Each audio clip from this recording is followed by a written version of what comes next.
दार्जिलिङ पहाड तराई अनि डुवर्स भन्ने बित्तिकै हाम्रा आँखा अघि चियाका सुइराहरू नाच्न थाल्छन्। ससाना अनि सुन्दर चियाका बुट्टाहरू यी ठाउँका गहना हुन्। यहाँको स्वच्छ एवं हरियाली मनोरम वातावरणले जो कोहीलाई पनि सजिलै आकर्षित गर्न सक्छ। यी ठाउँहरू प्राकृतिक सौन्दर्यले सजिएका ठाउँहरू हुन्। चियाबारीको हरियाली हेर्नमा जतिको सुन्दर छ नि, त्यसको छहारीमा जीवनयापन गर्ने श्रमिकहरूको अवस्था उति नै कष्टकर अनि दयनीय छ। नमस्कार, म निर्देशिका एसके लाइभमा यहाँलाई स्वागत छ। दर्शकवृन्द, प्रत्येक बिहान 7 बजेदेखि दिउँसो 3 बजेसम्म चियाका बुट्टाहरूलाई मुसार्ने श्रमिकहरूको हाजिरा कहिल्यै बढेन। वर्तमान महँगाईको चपेटमा चिया श्रमिकहरू पिसिनसम्म पिसिरहेका छन्। चियाको बोटमा सुन फल्छ भन्ने हाम्रा पुर्खाहरू त बितेर गए, तर हरियो सुनको संरक्षण गर्दै यसैमा आश्रित हाम्रा चिया श्रमिकहरूको जीवनयापन कति कष्टकर छ त्यो कसले बुझ्ने। अहिलेको युगमा मात्र 202 रुपैयाँ हाजिराले चिया श्रमिकहरूले जीविका चलाउनु पर्ने बाध्यता छ। यसमा पनि परिवारको पालन पोषण, शिक्षा, स्वास्थ्य आदिको खर्च। दैनिक 202 रुपैयाँ ज्यालाले डिजिटल भारतको नयाँ जमानामा चिया श्रमिकहरूको गुजारा कसरी हुँदो हो, यो एउटा सोचनीय विषय हो। कठ्याङ्ग्रिने जाडो, उग्र गर्मी, बर्खाझरी, केही नभनी वर्षभरि खटी खाने यी मजदुरहरूको दयनीय अवस्था एवं समस्याबारे सबै राजनैतिक दल एवं सम्बन्धित निकायहरू अवगत नै छन्। तर यसको समाधानतर्फ भने आशा अनुरूप आजसम्म कुनै ठोस पहल नहुनाले चिया श्रमिकहरूको आङमा न्यानो घाम कहिले लाग्ने हो भनिहाल्न गाह्रै छ। विभिन्न पार्टीहरूका ट्रेड युनियन अथवा श्रमिक सङ्गठनहरू नारा जुलुस अनि प्रदर्शन गर्छन्। श्रमिकहरू तिनीहरूको पछि नारा लगाउँछन्। प्रतिनिधिहरू बैठक बस्छन् अनि जति बेला श्रमिकहरूको मागको कुरा फत्ते हुने समय आउँछ तब श्रमिकहरूले वर्षौंदेखि पाउँदै आइरहेको भनेको एउटै मात्र कुरा हो, आश्वासन। अझ बोनसको समयमा त झन् दिनरात श्रमिकहरूले घाँटी सुकुन्जेल माग गर्दा पनि कमानकृत पक्षले कानमा तेल हालेर बसिदिनाले चिया श्रमिकहरू अन्ततः सम्झौतामा पुग्न बाध्य बन्छन्। वर्षमा एकचोटि मात्र पाउने बोनसको थोरै राशि हात पार्न पनि श्रमिकहरूले धेरै सङ्घर्ष गर्नुपर्छ। अन्त्यमा लड्दा लड्दा किस्तीमा पाउँछन् थोरै खुसी। देशमा सरकार बदलियो, कानुन बदलियो, तर चिया श्रमिकहरूको अवस्था भने कुनै परिवर्तन आएन। दार्जिलिङ पहाड तराई अनि डुवर्सका चिया श्रमिकहरू हिजो पनि अभावमा थिए, आज पनि अभावमा नै छन्। हिजो पनि आफ्नो हक र अधिकारका लागि आन्दोलनरत थिए, आज पनि आन्दोलनरत नै छन्। समय बदलियो, युग बदलियो, तर चिया श्रमिकहरूको दिनचर्या कहिल्यै बदलिएन। विश्व प्रसिद्ध चिया उत्पादन गर्ने श्रमिकहरूको अवस्था दिन प्रतिदिन अझ दुःखदायी अनि कष्टकर बन्दै गइरहेको छ। पश्चिम बङ्गालकी मुख्यमन्त्री ममता ब्यानर्जीले पनि खरसाङमा भएको दार्जिलिङ अनि कालेबुङ जिल्लाको प्रशासनिक बैठकमा दार्जिलिङको चिया उद्योगलाई बढोत्तरी गरेर लैजाने कुरा गरिन्। तर जब श्रमिकहरूको पर्जापट्टाको कुरा आयो, तिनले आफ्नो स्वार्थ देखाउँदै श्रमिकहरूलाई पर्जापट्टा दिए, बिजनेस कहाँ गर्नु भनिन्। पहाडका शीर्ष नेतृत्ववर्ग अनि जनप्रतिनिधिहरू मौन। यसरी मुखैमा श्रमिकहरूको अधिकार दिन्न भन्दा समेत चुइसम्म नगरेका नेतृत्ववर्ग तथा जनप्रतिनिधिहरूले कसरी राख्लन् त सरकार समक्ष श्रमिकहरूको माग। यसै गरी गत केही दिन अघि पश्चिम बङ्गालका राज्यपाल जगदीप धनखडले पनि दार्जिलिङ भ्रमणको क्रममा दार्जिलिङमा मुख्य फोकस चिया उद्योग अनि पर्यटन रहेको बताए। तिनले दार्जिलिङ पहाडकी रानी हो, विश्व प्रसिद्ध छ र यही चिया उद्योग समृद्ध हुनुपर्छ भने, तर तिनले चिया उद्योगसँगै चिया श्रमिकहरूको जीवन पनि समृद्ध हुनुपर्छ भन्ने सायद कल्पना पनि गरेनन्। कि दार्जिलिङ की जो शान है चाय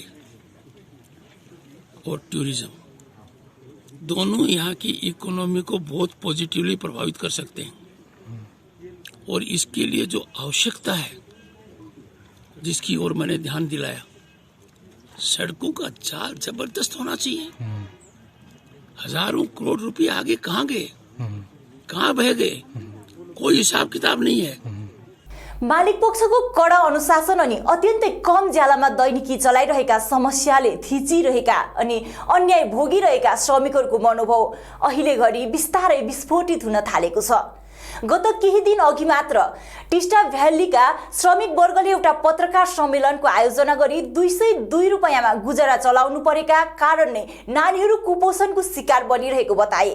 तिनीहरूले हाल पहाडका चिया श्रमिकहरूको हक एवं अधिकारको निम्ति गैर सरकारी संस्थाद्वारा सुप्रिम कोर्टमा मुद्दा दर्ता गरिएको तर केही राजनैतिक दलहरूले पोस्टरिङ गरी आन्दोलन गर्ने चेतावनी दिएको भन्दै उक्त कुराको विरोध जनाए। तिनीहरू रुष्ट पनि बने। अब हामीलाई यो आन्दोलनमा पटक्कै विश्वास छैन, त्यो कुरा हामी यहाँबाट जनाउन चाहन्छौँ। अनि कसैले पनि आन्दोलन गर्छ भने त्यहाँनिर एकैजना श्रमिक पनि हामी आएको हुँदैनौँ, सडकमा उत्रेको हुँदैनौँ। किनभनेदेखिलाई अहिले जुन हाम्रो यो मुद्दा भनौँ है, हाम्रो यो जुन दुःखहरू छ यो एउटा सुप्रिम कोर्टमा त्यसै पनि पुगिसकेको छ। अब यसलाई नै हामीले टेवा दिएर देशको कानुनमा विश्वास राखेर कानुनले नै हामीलाई न्याय दिन्छ भन्ने विश्वास राखेर अब हामी निस्केका हौँ। अनि अर्को कुरो भन्नुपर्ने कुरो हेर्नुहोस्, हामी चिया श्रमिक हौँ, हामी 8 घन्टा कमानमा परिश्रम गरेर हाम्रो घर परिवार धान्छौँ, हामी घर परिवार चलाउँछौँ। हामीलाई छक्का पन्जा भन्ने आउँदैन, जसले जे भन्छ हामी त्यो कुरोलाई एकदमै मनबाट विश्वास गरेर आउँछौँ। तर आज के हुँदैछ भन्दाखेरि यो कुरो मैले भन्नुपर्छ भन्ने मलाई लाग्यो।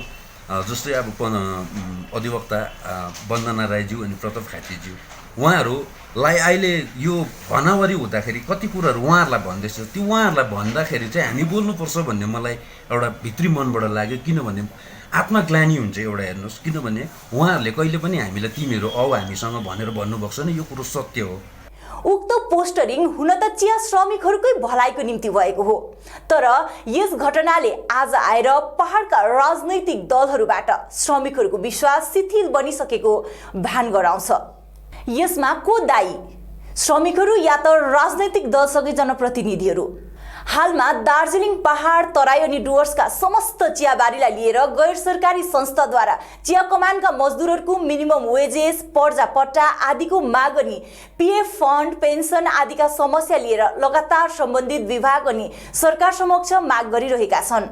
हालमा पहाडका 84 वटा चियाबारी अनि डुवर्सका 29 वटा चियाबारीलाई लिएर सुप्रिम कोर्टमा पनि मुद्दा दर्ता गरिएको छ भने सुप्रिम कोर्टका जजसँग विभिन्न चरणका सुनवाईहरू समेत भइरहेको छ, जसलाई अधिवक्ता वन्दना राई, प्रताप खाती लगायत कलकत्ताका केही अधिवक्ताहरूले प्रतिनिधित्व गरिरहेका छन् भने लगभग सबै चियाबारीका श्रमिकहरू हालमा समस्या समाधानको आशा अनि भरोसा लिएर बसिरहेका छन्।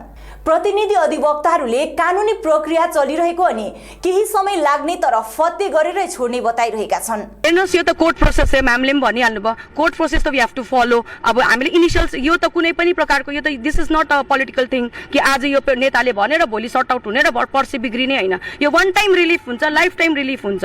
यत्रो 100 सालदेखिको हामीले भोग्दै आएको, ब्रिटिसर्स टाइममा पनि वी वर स्लेभ हैन, अब पोस्ट इन्डिपेन्डेन्समा पनि we are still slave. Slavery system यिनीहरूले चलाउँदैछ, ब्रिटिस राज टाइपको यहाँनिर गर्दैछ।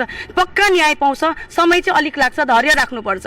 चिया श्रमिकहरूका दीर्घकालीन विभिन्न समस्याहरू यसचोटि साँच्चै समाधान हुने हो त? चियाका बुट्टासँग उमेर साटिरहेका श्रमिकहरूको मुहारमा कहिले उदाउँला खुसीको घाम?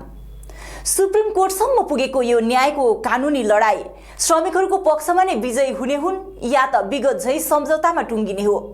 यदि साँच्चै सुप्रिम कोर्टबाट न्याय मिले विभिन्न राजनैतिक दलका नेता, श्रमिक संगठन तथा जनप्रतिनिधिहरू के गर्लान्? समर्थन गर्लान् या त फेरि पनि विरोधमा उत्रेलान्? यो त समयले बताउला। तर हालमा श्रमिकहरू भने आफ्नो दीर्घकालीन माग फत्ते हुने आशामा सुप्रिम कोर्टको फैसलाको निरन्तर प्रतीक्षामा बसिरहेका छन्। हवस् त अहिलेलाई यति नै। यस्तै अन्य विभिन्न जनसरोकारका विषयवस्तुका साथमा पुनः उपस्थित हुने नै छु। तबसम्मको निम्ति हेर्दै गर्नुहोस् एसके लाइभ। धन्यवाद।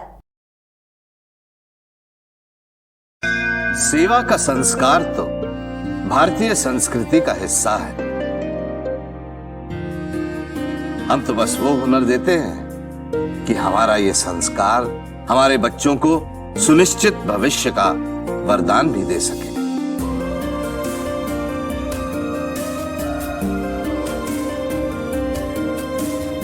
Delhi paramedical and management institute, सम्मान के साथ सुनिश्चित रोजगार।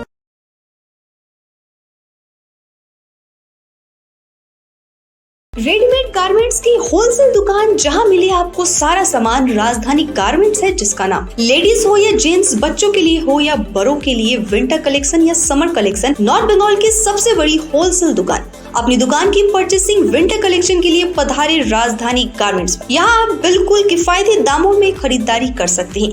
ए से जेड तक ऑनलाइन ऐप के जरिए भी आप परचेसिंग कर सकते हैं। राजधानी गारमेंट्स, 2nd फ्लोर, कौड़ी शंकर मार्केट, विधान road, Siliguri.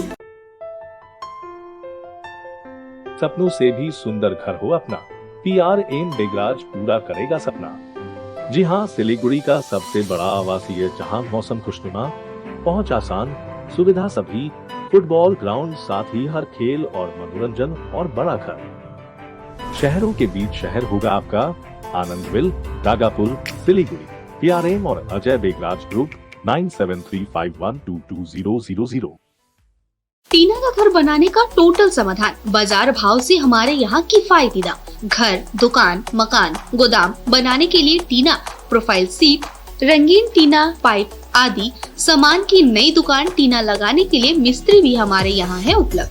Mahavir steel, 3rd mile, वेगा मॉल के सामने, चौधरी कंपाउंड। Contact number 9709 970981।